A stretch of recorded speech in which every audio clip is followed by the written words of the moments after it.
കൂടെ ഒരു രഹസ്യം പറച്ചില് എനിക്കും കൂടി കേൾക്കാൻ പറ്റുന്ന വല്ലതുമാണോ? അയ്യോ, ഞാൻ ഏട്ടത്തിയോട് ഏട്ടനുള്ള ഷുഗറിന്റെ മരുന്ന് എടുത്തു വെക്കാൻ മറന്നില്ലല്ലോ എന്ന് പറയായിരുന്നു.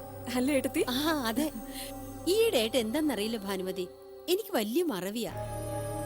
ആ പിന്നെ സുഭദ്രാമേ, എത്ര പവന്റെ സ്വർണം കിട്ടി? 101 മാലതി പറഞ്ഞൊരു ഓർമ്മയുണ്ട്. അത്ര തന്നെ ആയിരുന്നോ? ആ അതെ അതെ.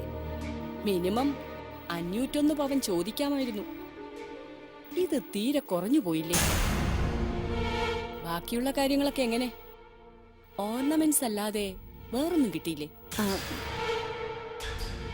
കുറച്ച് സ്ഥലം എന്തോ ഒരു 7-8 ഏക്കർ അനുവിന്റെ ആനന്ദിന്റെ പേരിൽ എഴുതി വെച്ചിട്ടുണ്ട്. അത്രേ ഉള്ളോ? സുഭദ്രാമേ, നമ്മുടെ ആനന്ദ് എങ്ങനെ പോയി വീണു ഈ കുരുക്കിൽ? അവൻ നല്ല പയ്യനല്ലായിരുന്നോ? ആ, ഞാനൊന്നും പറയുന്നില്ല. ഞങ്ങൾ എന്തെങ്കിലും പറഞ്ഞ ഞങ്ങൾ കൊണ്ടുവന്ന പ്രപ്പോസൽ അംഗീകരിക്കാത്തത് കൊണ്ടാണെന്നേ എല്ലാരും പറയും. എന്തായാലും ഒന്നുകൂടെ ആലോചിച്ചിട്ട് മതിയായിരുന്നു.